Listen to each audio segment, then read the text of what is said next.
Ini perkembangan terbaru yang kami terima. Perkhidmatan LRT laluan Kelana Jaya akan kembali dibuka sepenuhnya kepada pengguna mulai esok, iaitu Isnin 14 November 2022 bermula jam 6 pagi. Pengoperasian semula ini juga adalah 2 hari lebih awal daripada yang dijadualkan. Perkara itu dimaklumkan sendiri Menteri Pengangkutan Datuk Seri Wee Ka Siong pada Ahad. Beliau pada hari ini melakukan tinjauan di tren LRT laluan Kelana Jaya sebagai sebahagian daripada sesi ujian keberkesanan sistem dan keselamatan operasi. Katanya tinjauan menunjukkan sistem-sistem kritikal keselamatan adalah stabil tanpa gangguan.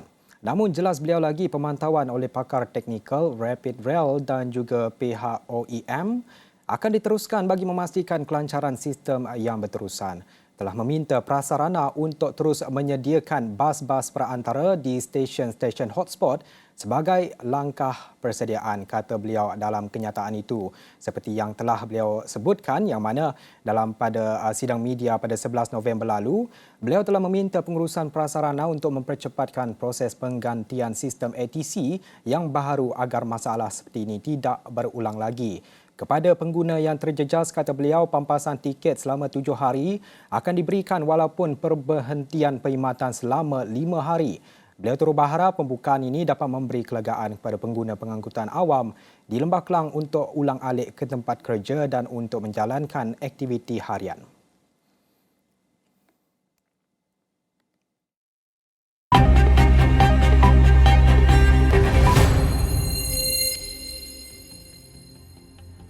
Baik, anda bersama saya Niki Senyambar dalam segmen Malaysia Memilih. Segmen Malaysia Memilih pada jam ini tadi kita mulakan dengan pemberitahuan ataupun kenyataan yang dikeluarkan oleh Menteri Pengangkutan Datuk Seri Wee Ka Siong. Pada jam ini kita nak mulakan dengan berita yang berkait rapat dengan topik perbincangan kita pada petang ini, yang mana seperti yang telah kami siarkan semalam, Jabatan Meteorologi Malaysia telah meramalkan ribut petir beserta hujan lebat dan angin kencang bermula hari ini, iaitu 13 hingga 19 November, iaitu Hari Pengundian Pilihan Raya Umum ke-15. Fenomena cuaca ini dijangka melanda di kebanyakan tempat di pedalaman dan barat Semenanjung, Sarawak serta barat Sabah. Dan berdasarkan analisis model-model cuaca, Met Malaysia menjangkakan fenomena cuaca itu berlaku pada sebelah petang hingga malam sepanjang tempoh tersebut. Pada Jumaat, pakar meteorologi Profesor Dato' Dr. Azizan Abu Samah berkata, tempoh 3 hari mulai Sabtu hingga Isnin amat penting bagi meramalkan keadaan cuaca semasa pada hari pengundian PRU15. Jelasnya dengan luruan angin timuran serta tekanan rendah di bahagian selatan, negara mempunyai semua elemen yang merangsangkan hujan.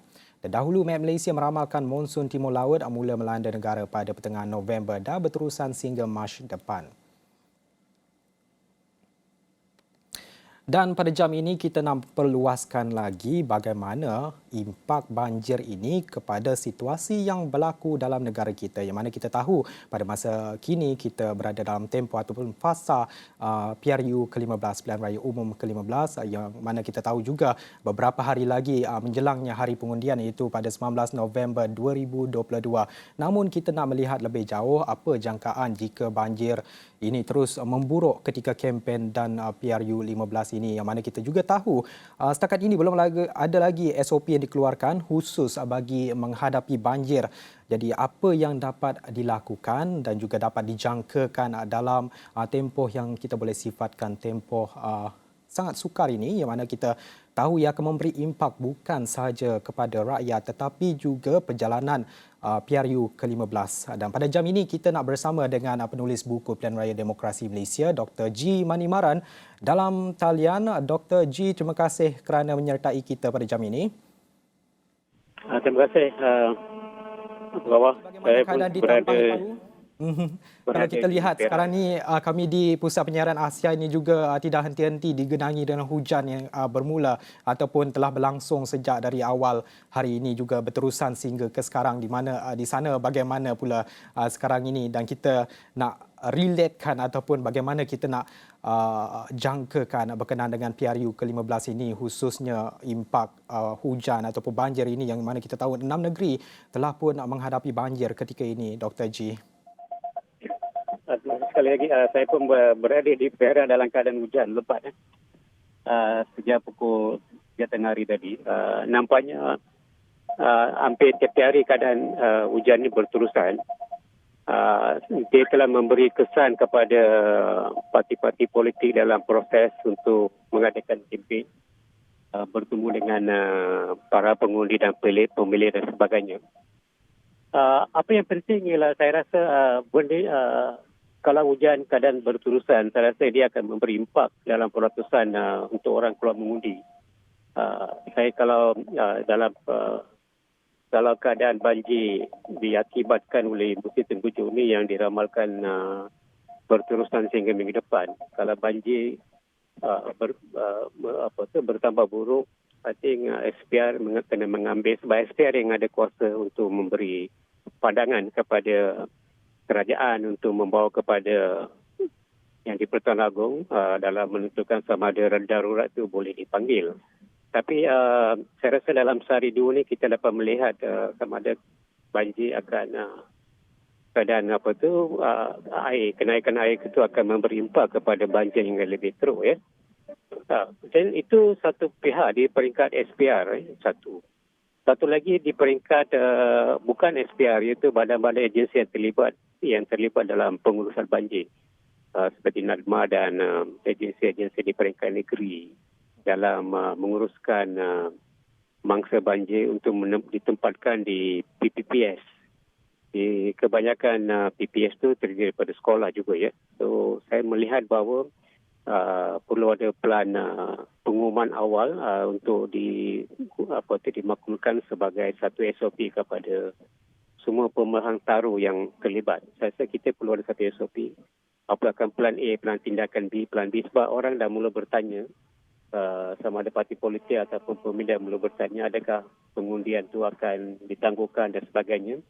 Ada individu yang merancang untuk pulang ke kampung masing-masing untuk mengundi, contoh mereka yang bekerja yang tinggal di Kuala Lumpur, Lembah Kelang dan bergerak kembali ke Kelantan dan Terengganu. Sebab kita selalu tahu bahawa Kelantan dan Terengganu adalah antara lokasi yang selalu berhadapan dengan kemungkinan banjir besar ya, banjir besar.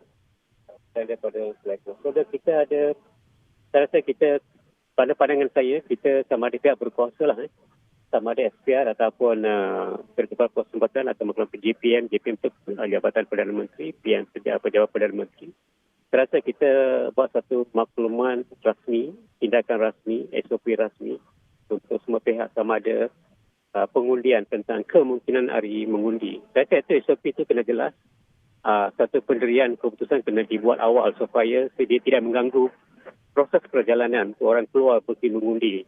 Saya rasa kalau di tempat mengundi di lokal, di tempat mereka tinggal tu, saya rasa benda tu tak sangat menjadi satu isu besar. Tetapi bagi mereka yang kena pulang ke negeri lain, dari Lembah Kelang ke utara, timur, Sabah dan Sarawak, saya rasa itu kita kena kita tak ada pilihan. Saya rasa kita tak ada pilihan memandangkan, saya melihat hampir setiap hari, sejak Sabtu lepas, sejak Jumaat lepas, kita hujan setiap hari, pagi, ada tempat pagi, ada tempat petang.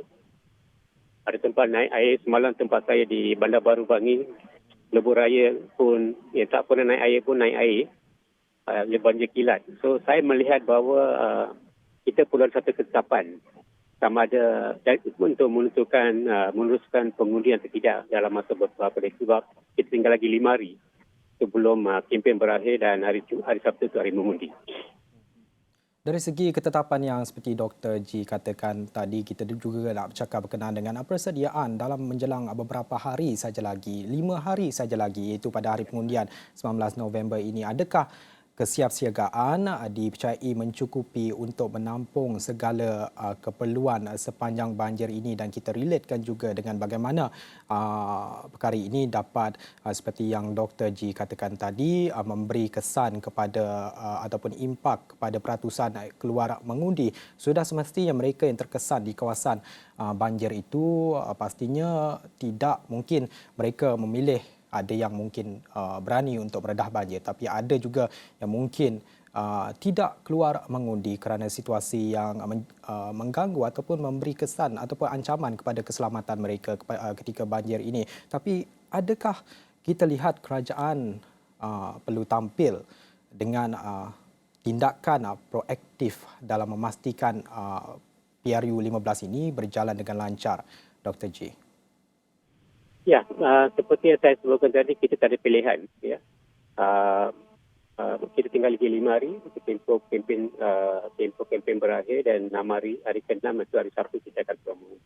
Faktor keselamatan itu akan menjadi isu besar. Macam mana dalam 2-3 pilihan raya negeri yang lepas, iaitu Sarawak, Johor dan Melaka, pandemik menjadi isu yang telah membawa kepada kemerosotan dalam dari peratusan peluang mengundi. Kalau kita mengambil fenomena ataupun gambaran situasi tersebut pada ketika itu, benda itu saya rasa akan berlaku. Pada pilihan raya kecil tenang, satu dekad lepas, banjir kilat, hujan disebabkan hujan yang lepas, banjir kilat, peratusan peluang mengundi menurun di terakhir, di jam-jam terakhir. So, saya kalau melihat semua gambaran tersebut, manusia biasalah mereka akan mementingkan keselamatan dan nyawa. Itu kita kena mengambil kira. Ada 2 perkara di sini, iaitu satu, ketetapan tentang sama ada pilihan raya akan kemudian akan diteruskan atau tidak. Itu kena buat keputusan. Kedua tu, kalau itu dibuat, adakah dia akan melibatkan semua kawasan, sama ada kawasan setempat, tempatnya tempat yang terlibat, dinaiki air, banjir ataupun seluruh negara. Sebab itu penting, sebab kalau seluruh negara, mikro atau makro, sebab kalau kita melihat pada tinjauan dan sentimen dan sebagainya, kita boleh lihat bahawa tiada parti yang akan mendapat kerusi majoriti untuk dalam komputer kerajaan. Dalam keadaan itu, kalau kita hanya kita memutuskan tidak mengadakan pilihan raya di kawasan-kawasan tertentu, sebab dalam pilihan raya kali ini satu kerusi itu pun penting, satu bukti pun penting. So kalau kita kena membuat keputusan sama ada kita menangguhkan sama ada secara pengundian di semua kawasan 222 kawasan parlimen. Ya, itu penting supaya kita nak tidak mahu ada wujud pandangan persepsi bahawa ketidakadilan itu tidak wujud dalam proses pengundian yang akan membawa kepada kepentingan. Nombor 2, yang kepada SPR, sebab pusat-pusat mengundi, iaitu pusat daerah mengundi dan saluran mengundi semuanya diwartakan. Diwartakan. So, sekolah itu diwartakan sebagai undi. Kalau ada setengah sekolah itu dijadikan PPS, apakah pelan tindakan ini untuk menggantikan pusat mengundi ataupun PDN yang terlibat sebagai tempat mengundi? So, benda itu akan diwartakan di bawah undang-undang.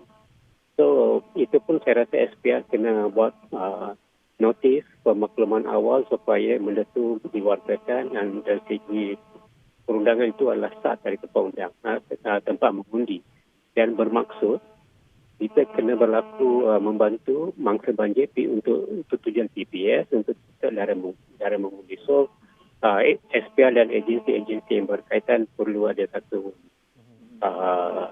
kata putus ataupun perbincangan bersama dalam menentukan perkara itu. So ada 2-3 peringkat dalam ini. So saya rasa itu, saya rasa kalau kerajaan atau SPR dengan kerajaan boleh membuat keputusan, membuat ketetapan dengan segera, lagi baik. Ia akan memberi keselesaan, persekitaran yang selamat dan kondusif untuk semua pembangunan baru. Saya setuju dengan apa yang dikatakan oleh Dr. G. Manimaran berkenaan dengan ketetapan ataupun langkah segera yang perlu diambil oleh mana-mana pihak, terutama dalam menghadapi PRU ke-15 ini, dan memastikan perjalanan menuju ke hari pengundian itu berjalan dengan lancar, meskipun negara ketika ini dalam beberapa kawasan diuji dengan bah ataupun banjir, yang mana dipercayai ada 6 negeri ketika ini bergelut dengan banjir melibatkan beberapa kawasan. Tapi itu cadangan ataupun apa yang disuarakan oleh penulis buku Pilihan Raya Demokrasi Malaysia Dr. G. Manimaran. Semoga diambil oleh pihak berkaitan untuk memastikan ia diimplementasi dan juga dilaksanakan dalam tempoh yang getir ini dalam menuju ke PRU ke-15. Tapi selepas ini saya nak bersama dengan Hafizi Rosli pula, iaitu wartawan Esrawani yang ada melakukan tinjauan di Terengganu. Kita berhenti rehat seketika, kembali selepas ini.